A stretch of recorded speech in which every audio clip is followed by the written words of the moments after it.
Welcome to the Friends of Fantasy Benefits Baseball Podcast. I am Justin Mason, lead fantasy writer and analyst at friendsoffantasybenefits.com.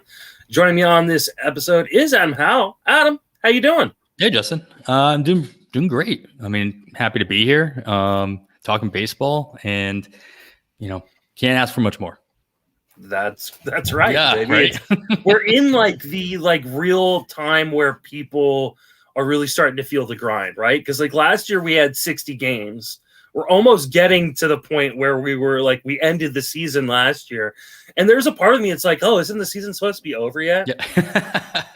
I am waiting to see all the screenshots for people at the 60-day mark and be like, this is where I would have been last year.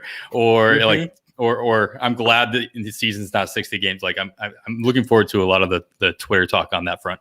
Yeah, for sure. Because there are teams of mine where it's like, oh, I want the season to end now. Yep. And now I'm in first place. Yep. Let's pay me can I cash out early? And then there are definitely teams where I'm like, no, I need the other 100 games for the season. Play every game. Yep. Yeah. I don't think it works that way, unfortunately, for me. But Adam, before we jump into, we're going to talk some news and some notes, and then we're going to play a little buy or sell with some guys who are running hot right now. But remind everybody where you can reach on social media and then plug everything that you do. Sure. You can follow me on the Twitter at 80grade. That's all spelled out. Also, you can follow my podcast over through the Pitcher List podcast network. It's On the Wire. So it's at On the Wire Pod. I co-host that with Kevin Hastings, who is the TGFBI winner from last year. So he'll be the first one to say that, I want the whole season this year. I want to keep going. Not so much the 60 games. But I write a bunch of Reddit stuff. I write a bunch of stuff. I don't talk a bunch of stuff. I just write it over at Pitcher List. A couple of batter boxes a week, highlighting the best hitters of the day. Bullpen charts. A whole team over there doing great work with bullpens. And then I also do a Fab review article. Comes up midweek, where I review all the Fab trends of the main event and TGFBI. So I stick with 15 teamers and see how that affects other leagues going forward. And I do a speed article as well. So streaming, as Scott Shue told us on our pod a couple weeks ago, you can stream anything you want, as long as you do it right. And so I look at some deep options for stolen bases, because you can always use extra stolen bases. Absolutely. That is like the bane of my existence right now is stolen bases. Stolen bases and saves in certain leagues just are the absolute bane of my existence this season. Definitely go follow Adam over on Twitter. Go follow all his work over at Pitcher List. Listen to the podcast. I've been on it. My wife's been on it. Right. How many podcasts can say that, right? Nope. That my wife has been on. But let's talk some news first. Let's start with Keston Hiura. He is returning. They have called him back up. I have not even checked the batter's box yet to see what he's done so far today. But are you interested in picking up Keston Hiura if you're in leagues where he's still available? He was available in one of my leagues. I did bid on him this past Sunday. I guess that's yesterday, right now. And I didn't win. I think I only put it was more of a keep him honest bid. Him and Yermin Mercedes were both available in my TGFBI league. Mercedes went for over $100, too rich for my blood at that point. And I think, let's see. Well, I don't have it pulled up, but Hero went for in the $80 range. He was available in quite a few leagues, though. In 4 leagues, he got added in 4 TGFBI leagues. Both him and I know we'll talk about him in a second. Willie Damas were picked up in 4 leagues, and they went for almost the same amount. It was funny to see. It's like $113 max and $117 max for Adames, and Ahira went for as little as 11. They both averaged around $60. So that's about what I was bidding on him. It was like in the $50-$60 range, and just went over my head. I didn't really want him per se, but I needed of all things, I needed a middle infield. So I had planned on using him in my middle infield, not my first base option. I can see him being helpful. I mean, there's a reason why they called him back up, right? He's been driving the ball a lot more in AAA. He's keeping the ball off the ground. He's still striking out at 34% at AAA, which is what he was doing before he went down there. He, does have a 438 average in that time, but, I think you could probably say that was driven by a 638 BABIP as well. And I know probably yeah. You don't read too much into BABIP in the minor leagues, but that's mostly for prospects, I think, not an established guy like Hira. He did steal 2 bases, which is nice. It's something. Only a few opportunities, but he was also, walking a lot more, so that's going to give him a lot more opportunity to steal those bases. If he can carry those walks back into the majors, sure, that gives him more opportunity. I didn't see his line either. I noticed he struck out in his first at bat today. He's 1 for 3 with 2 strikeouts. Okay, so those are still there. It's a very small sample, 1 game, but it's still there. So I'm probably not. Going out of my way to bring him in anywhere. You like the dual eligibility, but I was fading him in draft season. I was waiting on Marcus Semien, who I felt like was going to give me better overall line at the top of the Toronto lineup at second base. This was obviously before Hira was set to be the everyday first baseman at the time. There's also part of me that's worried that he's going to be a platoon with somebody like Vogelbach. Just if those changes he made at AAA don't translate back into the majors, like they have a little bit more flexibility now with, an everyday shortstop, with Luis Arias being a flex guy around the infield, and Vogelbach, not exactly tearing the cover off the ball, but if he's going to be on that small side platoon, then that would scare me for sure.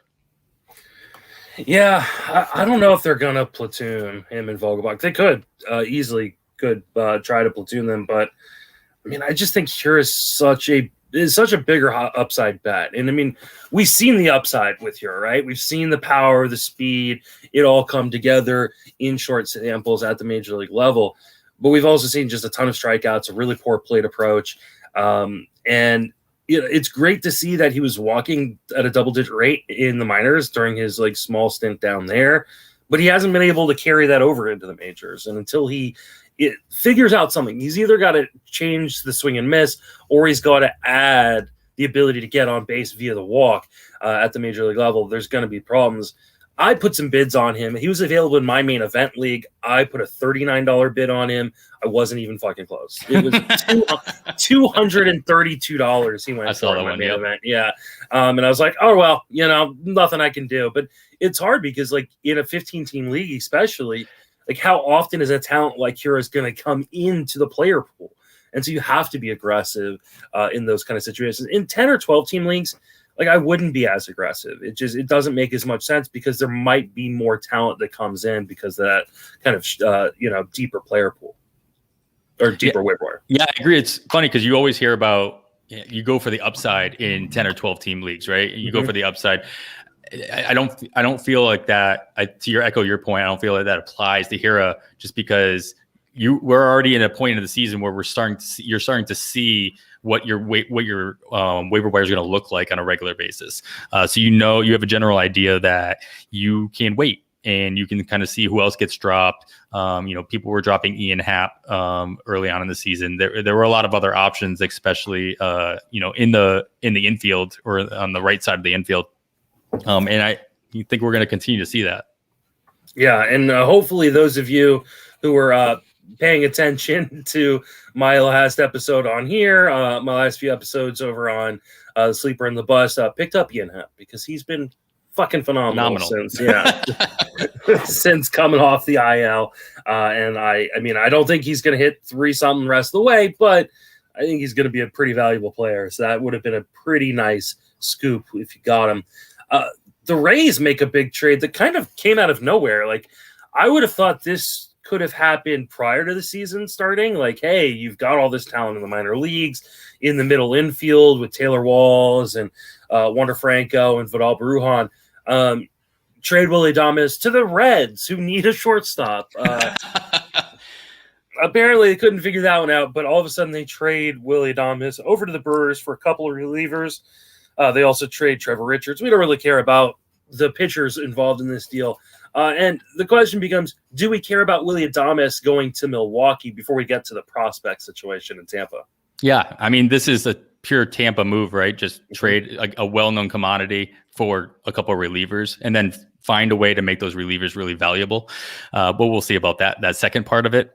But one of them already got a save, so who knows? But who doesn't get saves in Tampa, I guess? I have 2 saves. Yes, exactly. As far as Adames goes, I think he becomes, well, at the very least, he becomes much more valuable in Milwaukee than what he was doing in Tampa, which, it's not saying much because he really wasn't doing much in Tampa this year so far. But Milwaukee doesn't make this trade unless he's going to be an everyday shortstop. It's not like he's an old vet. I mean, he's a vet at this point to the most part, but he's definitely not on the old side. He can 25 exactly, but he's been around. I feel like he's been around forever. Yes. He's just one of those guys like Nomar Mazar. It's like, he's been around so long, but he's only how old? And so, I think he has an opportunity now to turn it around in Milwaukee. And he could right now, if shortstop is kind of like outfield in a 15-team league with 5, an NFBC style league where you have 5 outfielders per se. Shortstop's dismal. I lost Corey Seager, when he went down, and it was tough. It was tough filling that spot. Luckily, I had a backup shortstop. I could move in shortstop, but I still had to fill my middle infield somewhere. And so, Adames is available in, like I said, the same amount of leagues as Hero was, at least in TGFBI, and he went for the same amount. And it's because I think that there's a little bit more. I think people have a lot more confidence, surprisingly, in Adames. He struggled this year. He's not, he hasn't been performing. There's a reason why Tampa let him go somewhere else. I think that this is a guy that, with a good change of scenery, going to a much better hitter's paradise, if you will, in Milwaukee, or not so much Miller Park, Milwaukee Stadium. I'm not saying the name of that stadium. Half of me forgot it, and half of me doesn't want to remember. It's like American Friendly something. I thought it was still Miller Park. Oh no, they changed it, and it's terrible. Yeah, it might as well still be Miller Park, right? Okay, I'm going to call it Miller Park. He's going to play every day in shortstop, and he's going to give the opportunity. So right now, if I need something, even if I need a bench piece, I probably take a flyer on him and see if he can turn around really quickly in Milwaukee. And I don't feel so bad if he doesn't, and I part ways and go somewhere else. Yeah, the home road splits over his career have been, well favoring the away, right? So, right. And I think we forget a little bit that, because we think of the AL East as a place that is great to hit in, right? Because you've got Camden and you've got Yankee Stadium in Fenway and wherever Toronto plays, whatever they're playing, but Tampa Bay is not a great place to hit. It is not a hitter's park. And he's had to play, his whole career in Tampa Bay. He's got a 292 batting average on the road over the course of his career, a 215 batting average at home. Now, I think part of that went into why people were so actively going after him, because it is a much better hitter's park. It's a better division, to hit in, just kind of in general, especially when you don't have to go up against Corbin Burns and Brandon Woodruff on your own team. That being said, that's not the splits that I'm that worried about. He is atrocious against left-handed pitching. It's just absolutely atrocious. And he needs to be better, because he's not an elite defender that is going to keep guys from, or keep the team from platooning him. He's got power. He's got speed. He's only 25 years old. I've liked Willy Adames for a long time. I hope he can figure it out. At this point, there's nothing in his profile that suggests he will, though. Right. At this point, it's just we're throwing darts, new location, maybe an organization. It's all narrative, right? Yeah, it's maybe this is some of the stuff is in his head, or maybe the Brewers see something in him that they go, oh, we can fix you, right? But until he does something, it's hard to really buy into it. Didn't Milwaukee have some crazy record at the beginning of the season where they didn't face off against a lefty for like the first like 10 days or the first like 2 weeks of the season? They didn't see a lefty starter. So, maybe they run into another streak like that and he doesn't have to face any lefties, and that would be helpful. Yeah, because I mean, if you think about that division, I'm just trying to think of like who the lefties in that division are. There's not a ton of them. I mean, Youngwon Kim is a lefty for St. Louis, but off the top of my head, I mean, I don't even know who's in Pittsburgh's rotation anymore. Pittsburgh has Tyler Anderson, but he's probably going to get traded out of that situation. Yeah, since he doesn't have any lefties now. I knew since he didn't have any. And then let's see, St. Louis has Kim, and then Chicago's all righties as well. Yeah, so that's actually a really good situation. Didn't even think about that point.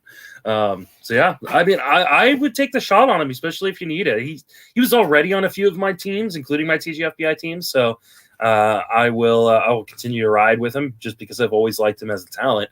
But I'm not expecting like a huge breakout or anything just by moving to a new team.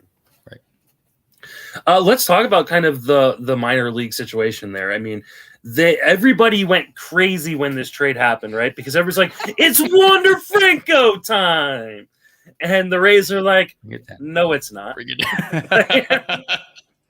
They bring up Taylor Walls, who's an interesting prospect in his own right. I don't think he's extremely impactful. And we're probably going to have to wait a little while on the other guys, on Vidal Brujan and Wander Franco. But what are your thoughts on Walls, and then when do you think the other guys are coming up? I mean, Walls is serviceable. I'll leave it at that. He doesn't have the wow factor.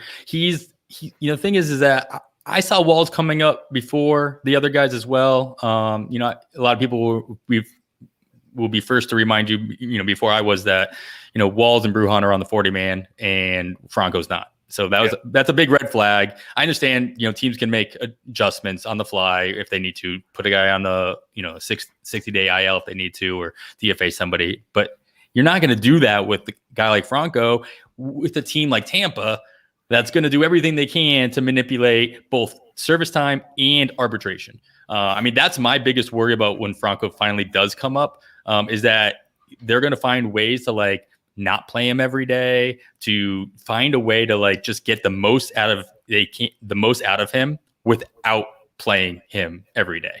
But story for another day, for the future time. As far as Walls goes, I mean, I have Walls and Adames on one of my draft and holds, and I chose to put Walls in my lineup out of necessity at a middle infield position for this coming week. Some of it had to do with the matchups in the seven games. I think Milwaukee has 7 games too, so it didn't really matter. But I think the upside play with Walls outweighed the hopefully Adames can turn it around in Milwaukee play. And Walls has some wheels.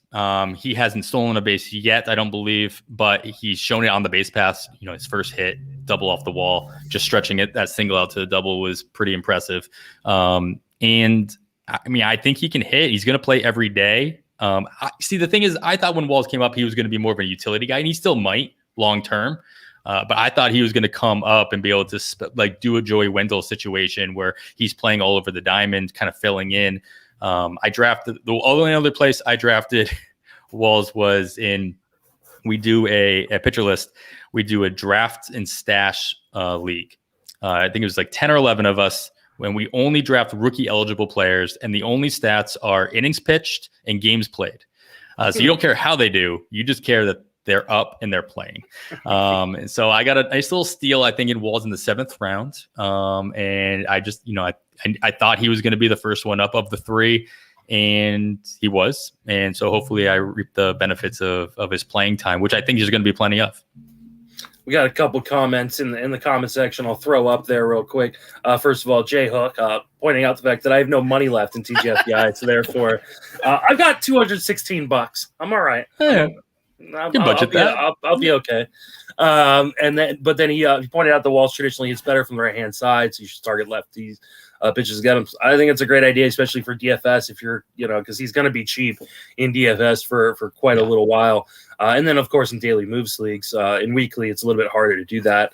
But I agree with you. I think Walls is ultimately going to be like a super utility guy. He's going to play everywhere, but for the time being, until they bring up Brujan, who I think is going to be the next guy up, because like you mentioned, he's on the 40 man. He's probably going to just play every day at shortstop for them. He's, good enough glove that there's no reason for them to move him off the position. And then I think if they call up Brujan, like, I don't think Brujan's going to push him out of the shortstop position anyway. So even as Brujan comes up, he's going to play either outfield. He's been playing a lot of outfield in the minors, maybe some second base. But I think Walls has a much better glove at short, like you just said, that he's still going to hold on. He's going to be like the Willie Adames. He's going to hold on to that position anyway. Absolutely.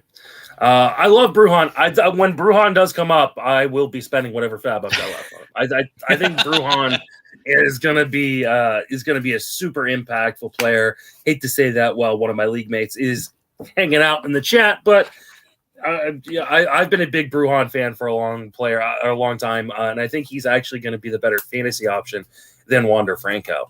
And I know a lot of people in the industry will yell at me for that, but his speed is just electric, and he's got a great hit tool to go along with it. So I think Brujan's going to be amazing. Let's move on over to the next set of news. Kendall Graveman hits the IL. They did confirm today it is because of COVID. There was no reason given yesterday, but usually that is the way of them pointing. When they don't give a reason why someone goes on the IL, sure, it's typically COVID anyways. Are you worried about this? Do you think it could be potentially a short-term issue? Or are you thinking Rafael Montero's the next guy? What are your thoughts on this situation in Seattle? I think that I'm not worried because I really don't want to be worried. I think that's more of what it is. I have Graveman in a couple of places, of course. So, I'm hoping it's one of the protocols, and he's just waiting for a test to come back, one of those type of things, rather than it be he actually has it at this stage of the pandemic. That seems to be more likely. At least that's what it's been. When we had the scare in San Diego recently, when Gleyber Torres was on the COVID IL recently, it was more protocol than anything else. So I'm hoping Graveman's been so good that I trust that even though he's going to miss a couple games, even if Montero comes in and gets a save, even if they use somebody like Kenny Middleton, who just came back from the IL in Seattle, and he gets a vulture save somehow, I'm not worried about Graveman coming back in. The only issue is that Graveman's been so good that they use him when they need a good reliever. And so he hasn't gotten me all the saves that I would like him to have at this point. And so I can see him just going back into that same role. When he comes back, not missing a beat, he'll probably still end the season with more saves than everybody else in that bullpen. But it's still a situation where he's not going to get every save just because, unfortunately, because he's been so good. As opposed to like a situation like San Diego, it's like Melanson's just the type of guy that he closes games, regardless of how good or bad he is. He closes games. You don't necessarily expect it. I guess you could have said the same thing about Colome until recently, but Graveman's just, once he's moved into that role in Seattle, he's moved into that bullpen role. He's really flourished, and almost to his own detriment as far as it goes with save situations. Well, and the hard part too is you have to think that the Mariners, they're not a team that's going to be competing in this division, right, that they're going to look to move a guy like Graveman for something at the deadline. And it seems unlikely he would end up as a closer for another team. Obviously could, maybe he ends up in the place like Atlanta, or maybe even a place like St. Louis, something like that, could definitely use a closing option, because he has been elite as a relief pitcher. I don't think this is going to – I hope it's not going to be a big issue. He's my only closer in TGFBI. It's been an absolute disaster. Heard all about it. So, yeah. But Yeah, I mean, I think Montero is the likely kind of next man up if he's available and you're looking for short-term saves, go grab him.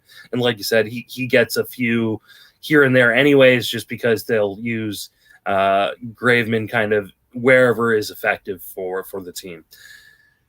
Franmil Reyes out 5 to 7 weeks. This is a huge bummer. He's out 5-7 weeks with an oblique. This is one of those injuries that take time and can get re-injured or re-aggravated very, very easily. Are you dropping Franmil Reyes? And then is there anybody interesting on that team to kind of fill his role? I can't see myself dropping him completely. Yeah, that something like that would linger, but Reyes brings so much power to the table that even at 85%, he's still gonna be an addition to the lineup, even with the utility only in at least an NFBC. Love that he's still outfield eligible in a couple of formats, specifically Yahoo. I drafted Franmil in one of my Yahoo leagues, and I in the chat just typed it out. And now I'm drafting outfielder Franmil Reyes, and everybody's like, people weren't used to playing in Yahoo. They're like, oh, I forgot Yahoo. And a couple other guys obviously fit into that mold as well there. But no, I'm not dropping Reyes. I have him one place, maybe two, but at least one place in an NFBC league where he was my utility guy. And my bench is big enough there, or it's healthy enough there that I can hold on to him for now. We'll see if that lasts. It's one of the rare teams that is the case. So I got lucky on that one. But the only guy worth looking at, is probably Owen Miller, who's the call up to replace him. Not eligible, as we talked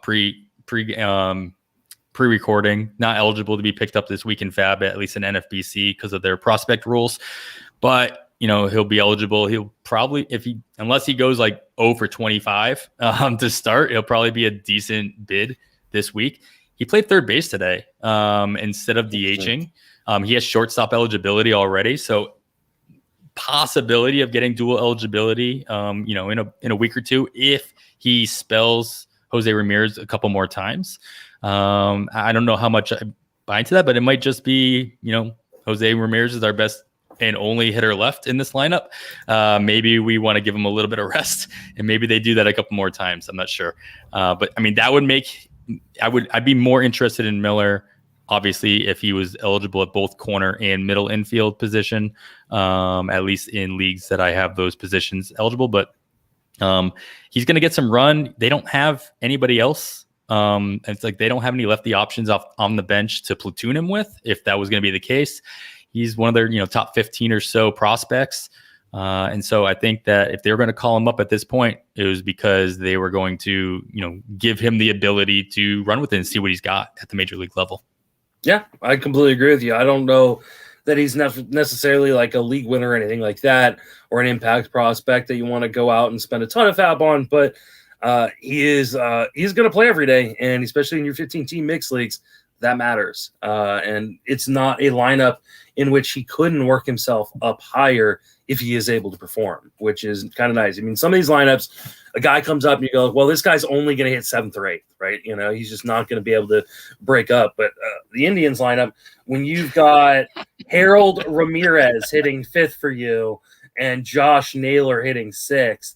Naylor's been pretty good. Yeah. I'm not shitting on him, but it's they've got Ahmed Rosario, who's been hitting well, hitting 2nd right now. It tells you all you need to know. Let's talk about Victor Robles. He hits the IL. Has there been a player more disappointing after huge hype in spring than Victor Robles?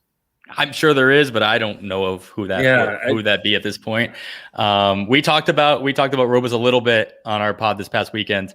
And my question simply was, if you were one of the teams that drafted him in a fab league, and you haven't dropped him yet, is this finally give you the ability to drop him? Or if you felt like all your chips are in, you have to hold on to him no matter what. And I dropped him in one of my leagues that I have him in a 3-sport team, 3-sport league I'm in. And we only had him for the stolen bases. He's not even doing that. He's running a little bit lately, I think, but I have no qualms with anybody who finally wants to cut ties with Robles. Yeah, it's just so hard to do because what you drafted him for is one of the most difficult things to get off the waiver wire. Like, it's so hard to get speed off the waiver wire, and dropping a guy like Robles can be very, very difficult to kind of counteract. It is, but it's not if you don't mind kind of like streaming a position every once in a while. So if you don't mind taking a hit in a week for power completely, like there are guys out there that if you're looking, I mean, I'm saying this as more self-promotion, if you will, but like I do this every week. I'm looking for the guys that that are barely owned. I look at guys that are less than 20% rostered in Yahoo. And if you're less than 20% rostered in Yahoo, that's mostly 12 teamers. They're probably a little bit more rostered in 15 teamers, sure, but they still exist if you can look at the matchups, look at the teams that are running a lot more, look at the teams who they're going up against, the catchers that they're going against, the pitchers. Like John Lester was always famous for this. It's like, I don't really care if you're running. I'm looking right at you, but I still don't care. Yeah. Noah Syndergaard, he's coming back. He's probably worried about more than just the runner on the base, especially coming back from Tommy John. So there are opportunities out there. It's just a matter of whether or not you can take the hit elsewhere, and how much you have to gain in the stolen base category. Like, you don't have to win stolen bases. Like, you don't have to be in the top 3 or 4, but Kevin used to say this to me all the time. It's like, if you're in Kevin Hastings, my co-host, he used to say, like, if you're winning stolen bases, you're probably losing your league because it's probably coming at the cost of every other category. Or at least you're not winning your league. But if you can just if you can just jump up, like when you're at the bottom of stolen bases, it doesn't take that much to jump up 3 or 4 spots. And that can be 3 or 4 points, obviously, in your total score in a roto league. And that can be all the difference. And in a head-to-head league, like, I definitely am not worried about Robles on my head. And where I dropped him, it was a head-to-head. And so I'm not worried about stolen bases in a head-to-head league when I know if I really want to, I definitely can stream in that situation and not worry about other categories depending on who I'm facing off on. I don't think we talk about head-to-head as an industry, not so much enough, but like the conversation of head-to-head versus roto is 98-2, I think. Yeah, and it's because head-to-head leagues, especially points leagues, are so difficult to give analysis for. And sure. It's something I've talked about because I get a lot of questions. Points leagues are the most commonly played format in fantasy, yet it's the least talked about format from an analysis point of view because every fucking league is different. It's all customized. Yeah. Yeah. And, and so unless you're working for CBS or ESPN sure. or Yahoo, and you can specifically talk about their format, it's super hard for someone like you or me who doesn't work for one of those sites to be like, oh, pick up this guy in a points league because, someone's going to go pick him up in ESPN and I'm talking about the CBS format. Sure. And they're going to be like, this guy sucks. What is Mason talking about? Like, it's just and a lot of us play roto. Like a lot of us play what the industry standard is, which is 5x5 roto. I wish I played more points leagues. I do, even though I hate them. I do not. I do not wish I played in the most points leagues this year that I have ever. I think it's 2. And I'm not a fan. I'm just not a fan. Like, it works. Obviously it works in football, but for base, it's like, there are so many options. Like, and I was tasked with setting up one of the leagues over at Pitcher List. We do some community leagues with the listeners and the readers and what have you. And I was tasked with putting it together. I'm like, what? All right, what does everybody want? Just tell me what to put in, and I will put it in. And somebody copied and pasted settings from their other league, and I'm like, nobody have any problems? I'm copying and pasting these. Done. It's too much. It's too much stress and work just to set up a league. I do wish I played more, only because I think it would make me a better analyst to give the advice for it. Because like when people come to me, like especially draft season, they're like, well, here, I've got a head-to-head points league. What should my strategy be? I was like, your strategy should be you go get one of those programs like Rotolab, RotoWire, the fan graphs calculator. You plug your points into there, you spits it out, and then that's your draft list. Yep. Because I'm not going to be able to. All J Hook is like all the pitchers. All the pitchers. Like, but like here's the thing. Like that may be true in some leagues, and in other leagues it's not true. Like you go look at like the cut line format, and they've changed it around every year. Yeah, so that way, like and like Tout head to head has changed their point structure multiple times. Because there was a year where I spent $200 of my $260 fab on pitchers because I went, these numbers aren't right.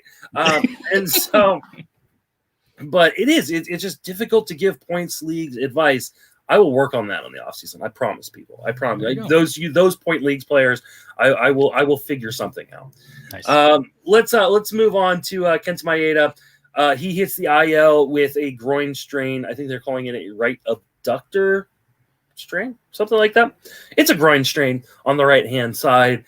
Are you worried about Kenta Maeda? He has struggled this season prior to the injury and now is on the IL. Is he a guy that you're definitely not going to drop him, but is he a guy you might try to sell low on?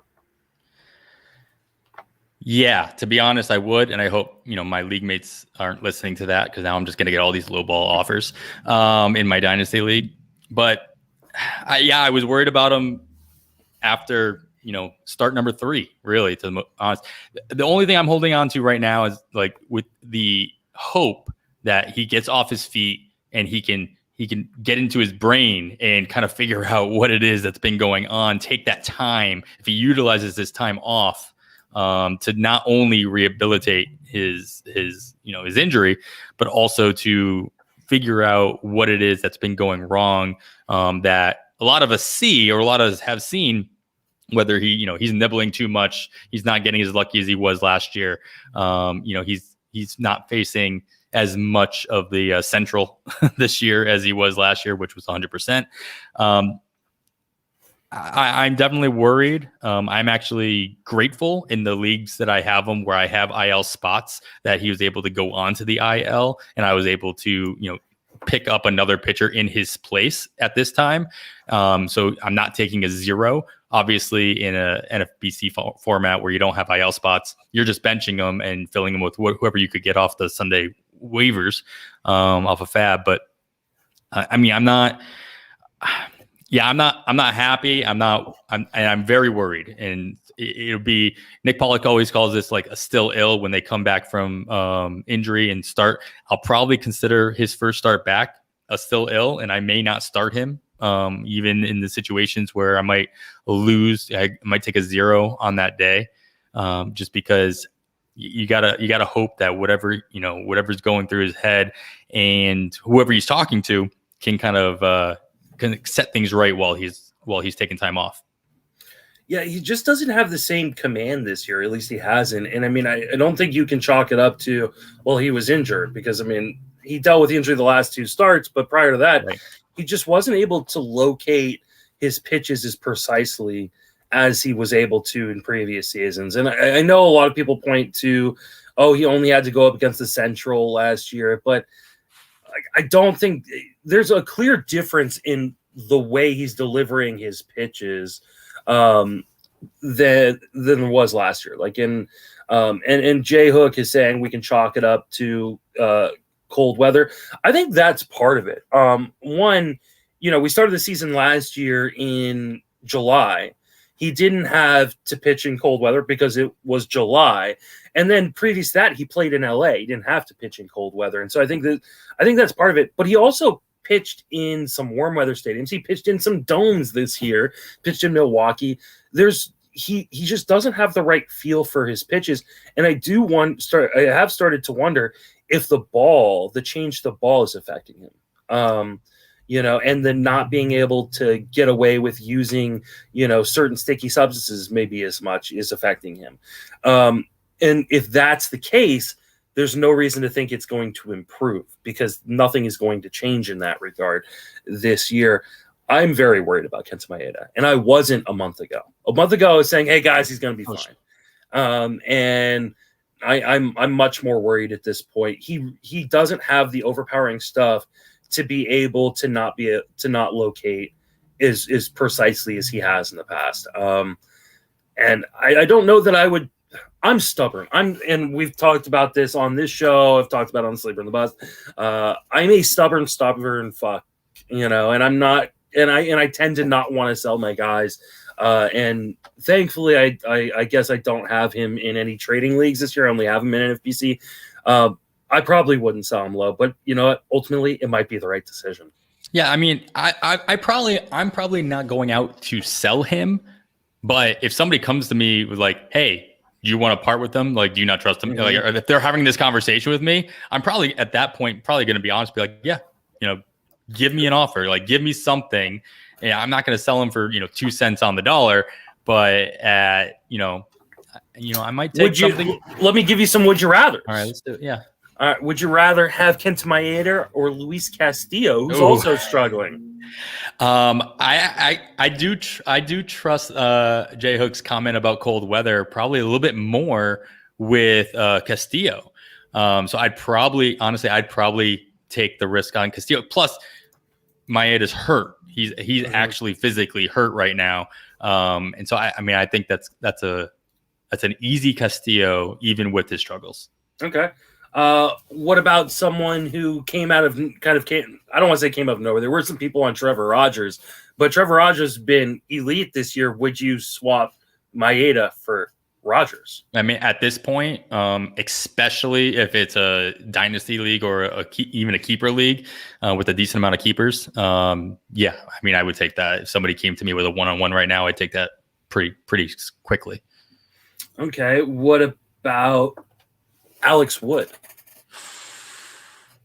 That's a better one, only because he's at a point where he's showing us what we thought he could be doing, and he's doing it really well. And he's doing what Kevin Gossman did with the Giants for the most part, just finding a place where you finally can put it together.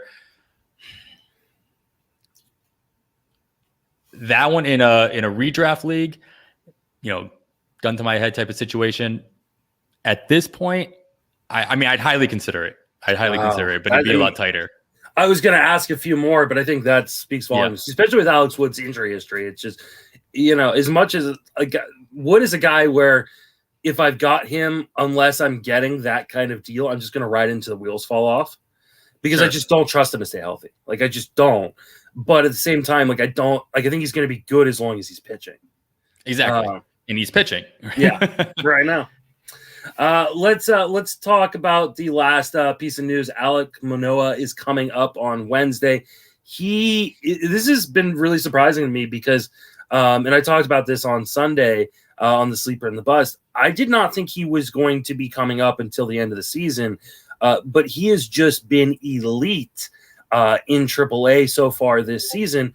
And it kind of makes me wonder if this was kind of the plan all along, that the Blue Jays saw that he was ready last year at the alt site, and that's why they didn't go out and get another starter, because they knew they had Manoah in the minor leagues. How aggressive would you be on Manoah in fab or pickups? I mean, I think in leagues where I don't have a solid rotation, it's hard. It'll be hard not to be aggressive on a guy with the upside that he's shown just in the first couple of starts at AAA. The fact that they sent him to AAA out of the alternate site from last year, skipping, jumping over a guy like Simeon Wood Richardson, who was, who had been thought to be like their top pitching prospect prior. That alone, I think, spoke volumes about where they saw him. I thought, and I said this on the pod, I thought that they might hold off until the Blue Jays moved to Buffalo for their home game starting in June.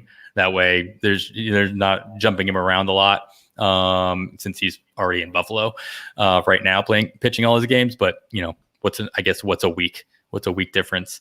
But the strikeout upside alone, playing for a team like the Blue Jays, where as long as he can stretch it out 5 innings, which with any young pitcher, no matter what, you worry about that in the first couple starts. Look at Logan Gilbert. There's going to be struggles. Look at Nate Pearson, stay on the Blue Jays when they first come up. So I think early on, if I remember correctly, there was a lot of reliever concerns about Manoah moving in, like just being a bullpen guy, being too big, ultimately just being too big of a pitcher to kind of hold up. And obviously he's made whatever adjustments he needs to work within himself. And because he's, blown, the pitcher version of blowing the cover off the ball. And, I think I'll probably be pretty aggressive this. I mean, obviously it'll depend on how it's one of those things where I hope he does not that well to keep the bidding down on Sunday. Because if he goes out and strikes out 10, if he goes 6 innings, because he's gone 6 innings in every single one of his minor league starts so far this year. So like if he goes out there and throws six shutout innings, or even 6 innings, gives up 2 runs, but strikes out 7 or 8, he's gonna be a $150, $200 player in Fab this weekend.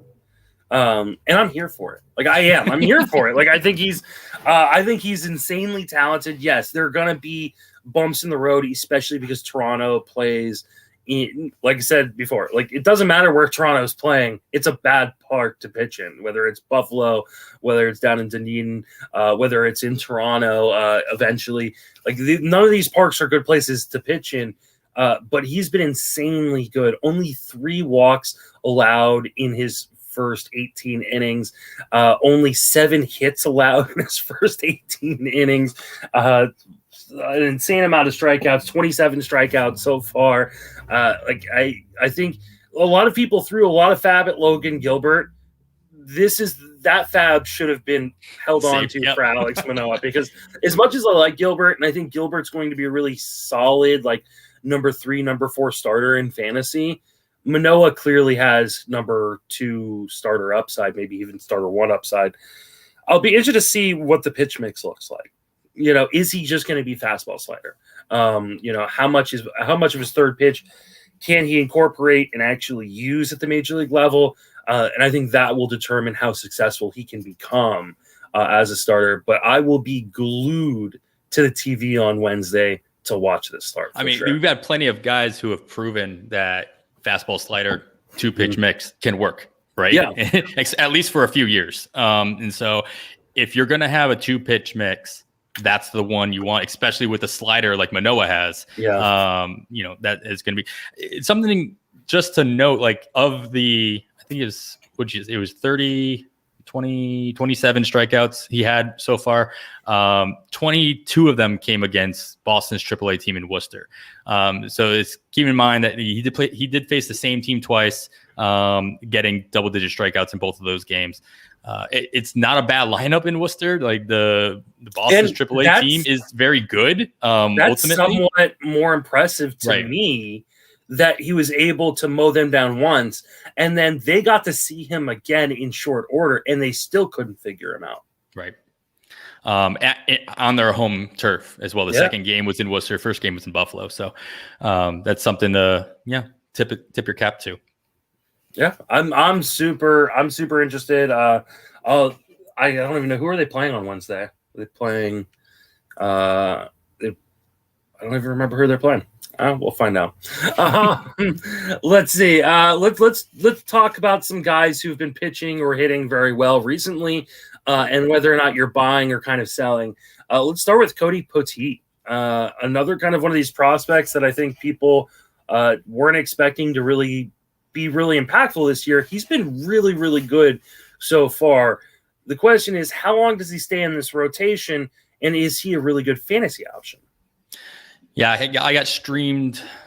My opponent in my head-to-head league streamed him against me this past weekend. So, it wasn't, he's playing the Mets. you stream a pitcher playing the Mets. Simple as that, at least right now. So I totally get why he did it. I just wasn't happy about it. I mean, at this point, I'm probably selling Petit, like you alluded to. Not a guy who's like coming out of nowhere per se, but not somebody anybody actually probably drafted either. And he doesn't have that great of a if he stays in the rotation, which I think is a big if, especially in Tampa. They tend to do this when they move people around. Simple as that. Like Honeywell's been up 4 times up and down. Oh, excuse me, Miami. Miami still has opportunities in that rotation that's going to, especially with injuries, Sixto Chance hopefully coming back soon. They've got bigger fish in the sea. Edward Cabrera working his way back as well. So he would probably be first up if he's actually healthy into that rotation. But regardless, I'm not one that's going to trust in Poteet. Love the matchup he just got with the Mets, but moving forward, maybe if he gets another like Mets matchup, then I might look at him again. But he's not more than a streamer. Yeah, I mean, right now I would start you against the Mets. I appreciate that. Well, I mean, I really anybody who has a right arm can go up against them, or a left arm for that matter. Like you can go up against the Mets and one or the other. Yeah, one or the other. As long as there's one. I think he is an interesting prospect, and I think I mean, he's an older guy. I think he's 26. He's got 4 or 5 actual usable pitches, like things that he throws 10% of the time or more. And so he really keeps hitters off balance. There is very little upside here and very little margin for error kind of in his profile. And I think he could be like a number 6, number 7 starter long-term in fantasy if he was able to keep that role. But the problem is the Marlins are stacked in pitching. And they're going to be getting Sixto Sanchez back, like you said. Eliza Hernandez is working his way back. I believe he just started a rehab assignment. Edward Cabrera is working his way back. At some point, they're going to just bump him out of the rotation unless if he continues to do this. I mean, he's only given up 2 earned runs in 3 starts. Continues to do that, then obviously they'll figure out a way to keep him in the rotation, maybe even just move to a 6-man. But there's going to be bumps along the way. He's not a guy that I didn't even put bids on him this week in Fab. I was surprised to see him go. Honestly, for as much as I saw him go in a few leagues, he does travel to Fenway this coming weekend. Currently lined up for that. That might be all they need to bump him right out. If he stays in, though, he does get Pittsburgh next after that. So something to look forward to if you are streaming a guy like Petit. Yeah. Brandon Crawford from my San Francisco Giants has been unreal recently, hitting over 300 during the course of May, hitting for power. Is this a new Brandon Crawford or just a hot streak? I mean, it's probably a hot streak, but it's a really good one. Like it looks like it could be sustainable. I find it's weird. He's basically platooning, right? At shortstop, which is not uncommon in San Francisco. We know this by now. Pretty much every other position is being platooned in some fashion. But for his career, Crawford has pretty much reverse splits, or at least very equal splits when it comes to batting average. And so it was a little surprising to see that. But you know what? This year it's working out really well. I think he's batting under 200 against lefties, and like you said, over 300 overall, and definitely over 300 against righties. So they're getting the most out of him. His barrel rate is top 10% in baseball. It's a career high currently. He's hitting the ball overall harder. Then again, a lot of guys are. Ball is being hit harder in general, but it's nice to see he's not going against the grain on that one. I'm buying into it. Again, it goes back to what I talked about with Adames, especially with the shortstop position. He got in one of my leagues. I saw somebody filled him. They used him to fill in for Corey Seager. Obviously, recently that's been great. It's like Corey Seager who compared to what Crawford's been doing. I mean, all season, is he a new man at age 34? Probably not. But it's one of those things where you ride it and you ride the whole Giants team. Now second best record in baseball, I believe. And so you just gotta ride what you got and pick your spots. But I mean, as of right now, I'm buying it. I don't know about the rest of the season though.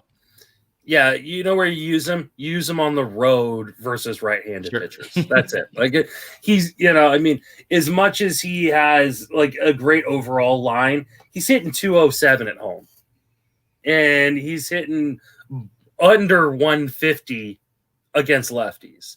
He's murdering righties on the road. So if you can afford to use him as a righty on the road, like in DFS or in a daily moves lineup, sure. And they are playing, I think, all of their games on the road this week. So, like, this is a good week to use him. But when they start going back to Oracle, it's going to be a problem for him. And when he is going to be going up against lefties, and now my wife is getting mad at me. There's going to probably, he's 34. Like, and what he's doing right now is he is trading some of his contact ability for power, which is fine. Like, that's okay for him to do because it's working right now. It's not going to work the whole season. He still plays great defense, so he's going to play fairly regularly. He's going to play against right-handers, which is, more than half the time. But no, I don't. This isn't a brand new Brandon Crawford. As much as I'd love it to be, right? I'd love to see him hit, 280 with a bunch of power the rest of the season. My wife says, "I love him. You can't stop our love." That's okay. He's no Cedric Mullins. But who is? There you go. All right. So let's move on and talk about Chris Bubich, who has been very good since he's gotten called up, and he seems to have cemented himself now into the rotation for the Royals. Is he a guy you'd go pick up? I did not, and probably won't at this point. He's just not a profile that I'm in love with. At least as currently performing. Yes, obviously his ERA is 1.5 or something like that. But he's got a 3.23 FIP, which, on the surface all by itself is fine. But to be almost 2 points higher than his ERA is, not great. 4.85 xFIP. And, it's probably driven by his 12% walk rate, which he's gotten really lucky with the fact that he hasn't given up any home runs with that walk rate this season. Pitching in Kauffman doesn't really tend to give you a lot of home runs per se. So he's got that going for him. And he is in the Central. So, I mean, there are things to like. I mean, I'll say that there's just not enough. He hasn't shown me the upside that he has shown in the lower minors at the major league level quite yet. Your strikeout rate's not nearly what it was in the lower minors, which is not a huge surprise. Obviously, guys have high strikeout rates in the low minors, and he did jump a couple of levels last year when he got called up during the shortened season. And so I think that it's somebody that the Royals really like, and I think that there is going to be somebody that stays in the rotation for a while, especially as he's performing this way. I mean, he didn't start off in the rotation this year, which I thought was I thought that was a little surprising, just based on what he did last year. But the fact that, they tried out some other guys, some veterans, and they're not working out that well. They moved Jake Junis into the bullpen, and, ultimately moved, and they called up Daniel Lynch for a minute. And Bubich is now back in the rotation. I think he's going to stick in the rotation, even if he does have a couple hiccups. I don't see the upside enough to go out and add him to teams where I don't have him anymore. And I don't have him anywhere except for, I think, 2 draft and holds. I did grab him late. Yeah. And I mean, let's be honest too. Like, the teams he's faced so far, at least for his last 3 starts when he's actually gone deep into games, has been Detroit twice and Milwaukee. Not offenses that are necessarily going to crush you. I do think there is going to be some obvious regression coming. However, I do like him a lot, especially when his command is on, and his command has been on this year. He gets a lot of ground balls. He's got a decent defense behind him. The defense will get better when Mondesi comes back. I think that he is a really unsexy kind of workhorse. which has value in deeper formats. If you're playing in 10 or 12 team leagues, don't worry about it, right? But if you're playing in 15 team leagues, this is one of those guys that's going to go 5-6 innings pretty much every time. He's not going to kill you in your ratios. Yes, he does walk guys, but that's okay because he doesn't give up home runs because he's got like a 53% ground ball rate, and guys have a really hard time making hard contact on him. I think he can maintain like a mid threes to high threes ERA rest of the way. It's not going to come with a lot of strikeouts per start, but over the course of the season, those things add up when you're going deep. And he does pitch in the Central. He does pitch in Kauffman, which is a great place to pitch. I actually think he's kind of a sneaky deep league guy, and he's still available in way too many leagues. He does have some nice. I mean, he's playing Minnesota twice. He's lined up to hit Minnesota twice, once at home, once away. So he's staying in the Central there. Minnesota's obviously a little, they were a little banged up. They might be a little bit healthier by the time he comes around, but they're a lot banged up right now. I mean, they're missing Blanco, Arraez, Cruz, Blanco, Cruz. I mean, that's again another one of those lineups where like I could be hitting like third, fourth. Yeah.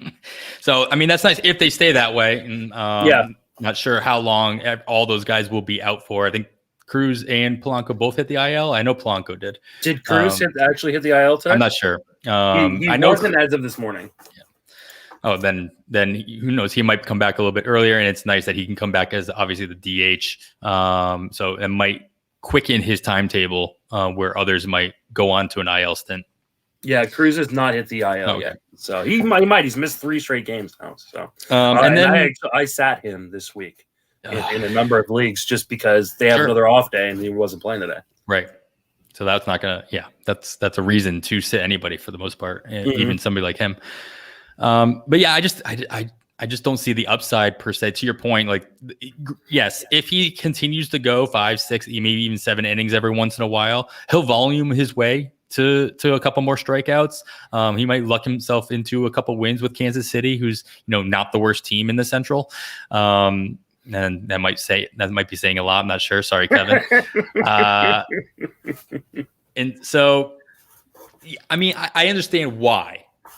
I'm probably just not, it's probably just not enough for me to go after it. Yeah, that's fair.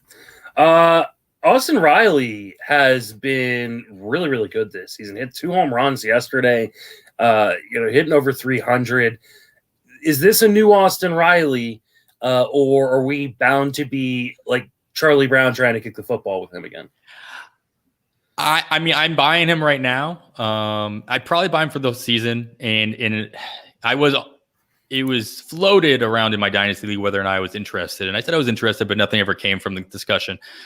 And it ultimately is because he just looks a lot different out there in Atlanta. He obviously looks a lot more comfortable.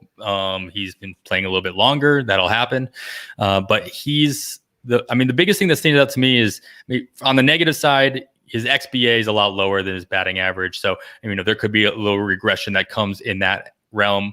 But he's hitting the ball everywhere compared to where he was in 2019 and 2020, where he was almost strictly a pull hitter. But he's hitting the ball all fields to all distances, home runs, singles, doubles, you name it. He's hitting it all over just look at that spray chart on the Saban page, and it's all over the place, which shows that he's just really comfortable at what he's doing and what he's trying to do every time he comes up to the plate. And he has something in mind. He's not just trying to whack the ball. He's just not trying to make a name for himself. He's not trying to just recreate his first 3 weeks of the season of his career when he earned that $400 bid in Fabapalooza a couple of years ago. I had him in one league. I was one of those $400 bids, and I was very happy with what I got for the first three weeks of the season. Maybe not so much for the entire season, but whatever. I won that league, so I don't care. But I mean, I'm liking what he's doing. I think he'll still have his streaks. He'll still be a streaky hitter. He's going to frustrate you when he goes on the next streak, which will be on the downturn. But I think he's going to find a way to turn it around quickly. So I don't think his next downturn streak is going to last as long as we've seen in the past. he's made some real changes in the last 2 years, and it started happening last year. He's making more contact in the zone. The thing he started doing this year is walking. He's walking 11% of the time. He's swinging outside of the zone less. Now, he's going to be a streaky guy, and right now we're seeing the high end of that streak. And yes, it's going to come down. But like you said, his XBA is 266, and X stats are not, you can't use those to predict, right? They tell us the story of what's happened, not what's going to happen. But if he hits 266 the rest of the season, he could have 40 home runs at the end of the year. Yeah, I'm okay with that. Yeah, I mean, 266 average for Austin Riley is a massive win. And I doubt he's available right now, but I think there are going to be people who try to sell high on him right now, and I'm okay purchasing that price. I don't think he's going to go for the kind of price of what he's actually producing right now. I think you could probably get him much cheaper than what his actual value is going to end up at the end of the season. Just be cognizant of the fact that this is a guy that is going to have ups and downs. And if you can't handle those ups and downs, then don't invest more into Austin Riley, because there are going to be downtimes. There's going to be a month where he hits 230 or something like that, and that's going to be really, really hard. But then it'll come back around. I like what I've seen on Austin Riley this year, and I kind of wish I'd bought into some of the changes he made last year.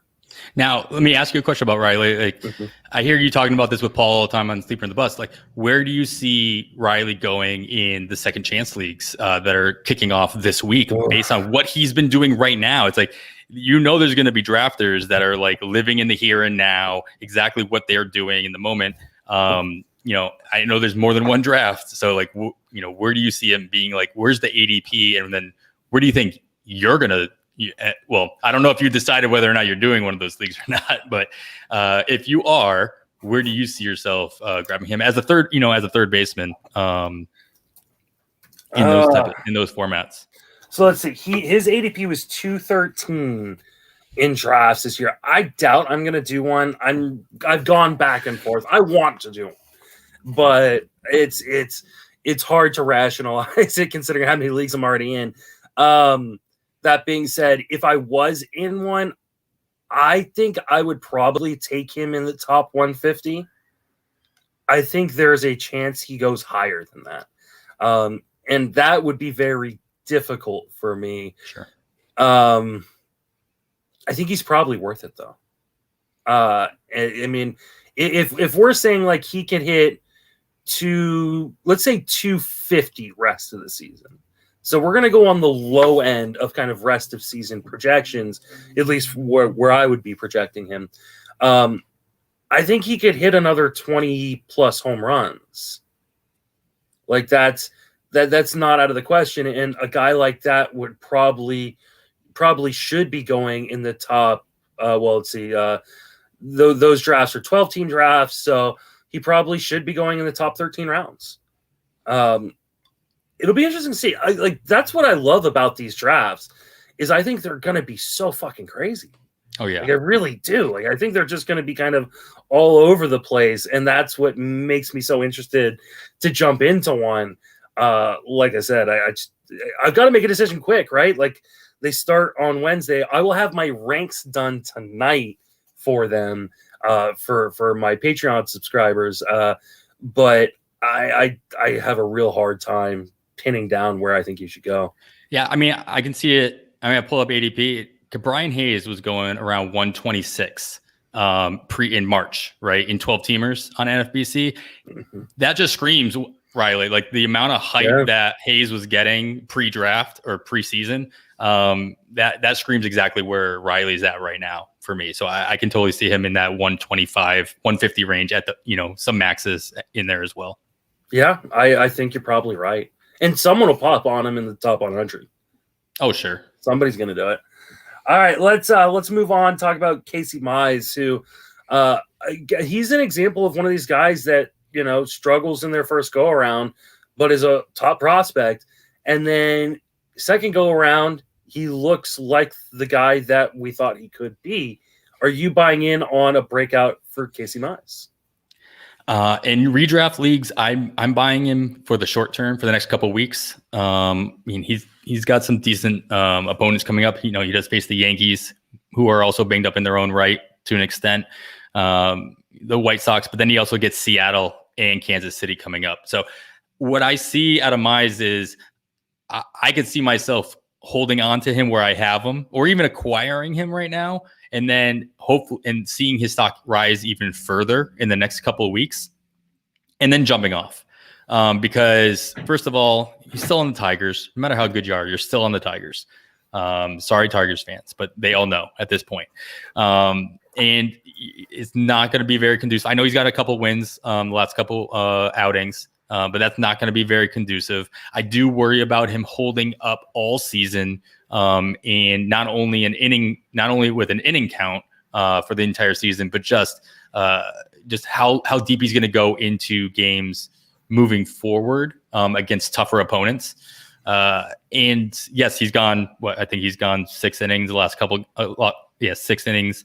But last 5 starts. Yeah, the last 5 starts. So that's what I'm saying. I think if he can keep that rolling now, that's great. He's going to volume even with a sub 20% K rate. We talked about this with Bubic. If he can continue to go 6 innings or more, he's going to volume his way into those strikeouts. And I think as good as everybody knew or believes that Casey Mize is and will be moving forward, he was never projected to be a huge strikeout guy. Yeah. Not like the Tarek Skubals of the world or where have you in that same, or Matt Mannings in that same system. So again, I like him more than I like Bubic. I think there's more upside there, even on a bad team. But I would see myself trying to jump off ship earlier than most, not riding him all throughout the course of the entire season. Yeah, I mean, here's one of the things too, and I'm just thinking about this as we're talking.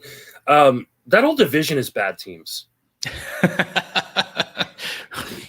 And they're going to play each other a lot. Someone's got to win those games. The White Sox, I think they're a good team, but there's 4 bad teams in that division at this point. And so these guys who are quote unquote, they pitch on bad teams, they're not going to get wins. Someone's got to win those games. Right. They play each other 19 times every a year. That's, multiply that by 3. That's how many bad games you're playing. Not to mention, the games against the Mariners and against the Orioles and Rangers, Rangers and all that. So the American League is filled with bad teams. It's just top. It's very top heavy. Yes. Yeah, it's there's the good teams and then there's everybody else. I really like Mize, and I've been super impressed by him. The walk rate has dropped. The home run rate has dropped. He's commanding his pitches well inside of the zone, getting a lot of called strikes. I like him a lot. I think he's going to ever be a number 1 or number 2 starting pitcher. No, he's not. He just, like you said, he doesn't have the strikeout upside to get there. But I think he could be a really interesting 3-4 kind of guy. And I think that can start this year, or has already started this year, especially with how deep he's going into games. There's only 2 games this season where he hasn't gone 5 innings. And that's super impressive from a young guy like that. He seems very confident on the mound. They're really doing a good job of sequencing him. I think that Mize is one of those guys that people are going to be like, oh man, again, we bought too much into that rookie, year struggle, him struggling. Sure. And we forget prospect growth isn't linear. We say it all the time.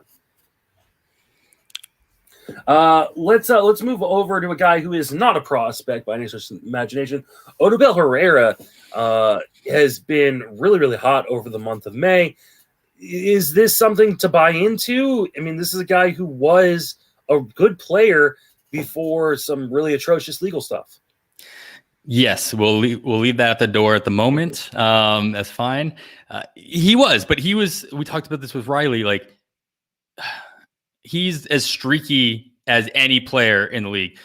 Yes, I know we point to, hit 22 home runs the year before the pandemic, 2019. It was like a 280, 290 hitter before that. He did, cut down on that average in 2019 to get to that power probably.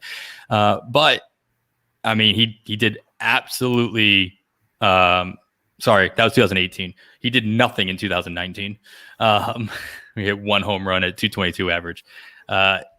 And he did nothing last year as well. So if you look at his rolling Wobo chart, it's just like a heartbeat monitor just up and down with some flatliners in between. And like, I don't trust, it does look like, it does look like it mirrors some of his upticks, and it might go a little bit higher in the upcoming, but I have all the trust in the world that it comes right back down to earth and then goes right back down through the floor once again. I've never put much stock into him. I probably won't moving forward either. I can't see this leveling out, and I just waiting for the shoe to drop. If I did roster him somewhere in a trading league, I would definitely be selling high. Yeah, if you can sell high, I would too. Yeah. Like you said, he goes up and down, and he does not have the clout on this team to maintain a position, because they've got a lot of guys they like. None of them are any good. Like Mickey Moniak is not good. Yeah. Adam Hazley is not good. Roman Quinn is not good. Scott Kingery is not good. But they're just going to play the hot hand. Right now he's hot, so they're going to play him. So you can play him in the meantime, especially with guys like Kingery and Quinn on the IL and Moniak down in the minors. But eventually he's going to go cold, and they're just going to move on to the next guy. And if Philadelphia can figure out a way to continue to compete in this division, you have to think they're going to a team, that isn't competing probably in the American League and going, hey, we could use a center fielder. A team like Kansas City with Michael Taylor. That's been, yeah.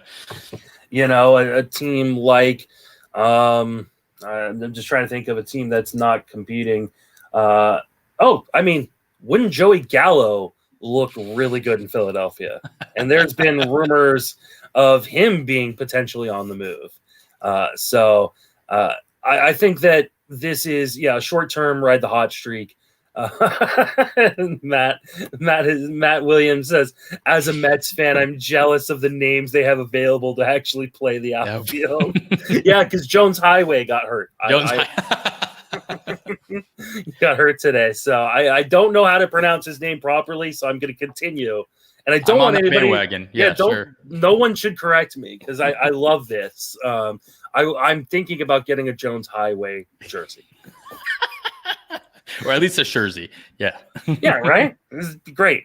Let's finish out with Spencer Turnbull, who pitched a no-hitter. Was still available in like 60% of leagues coming into the weekend.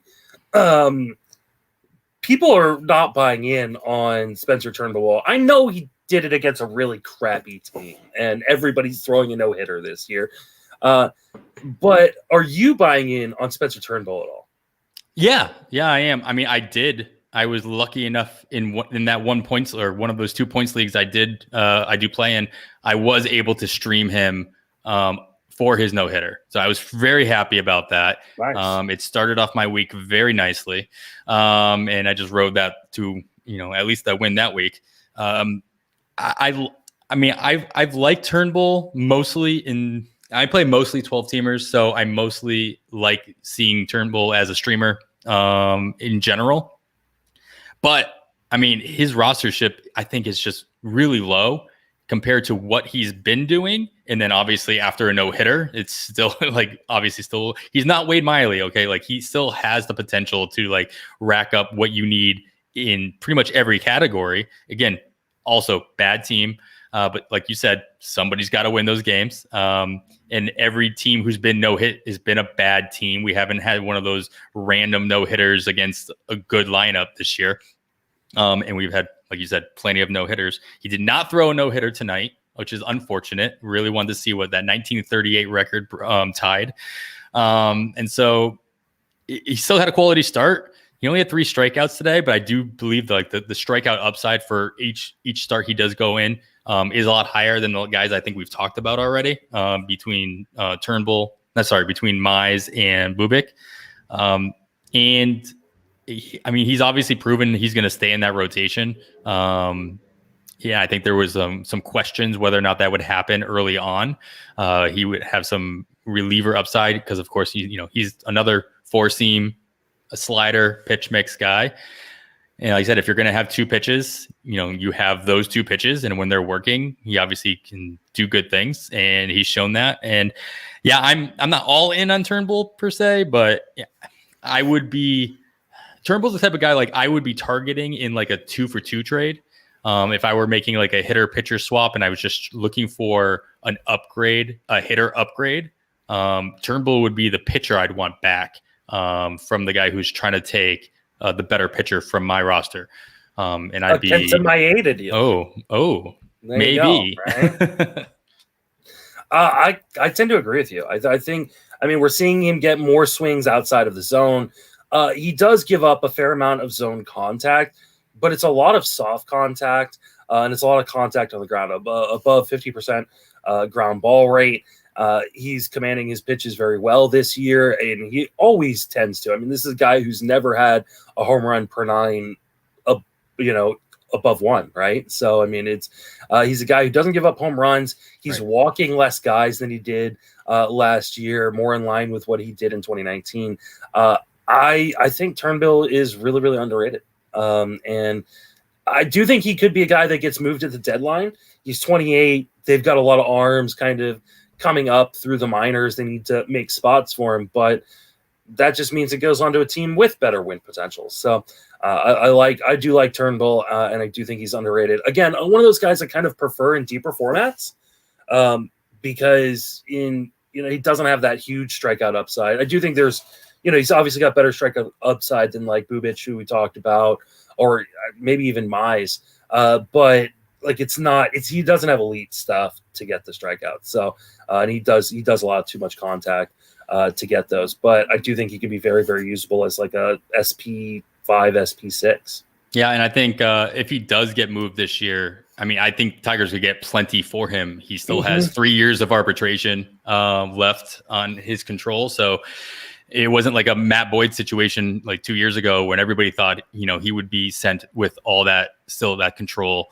They weren't at that point yet, where they were ready to have the Mizes and the Scoobles and the Mannings come up and take over in that rotation.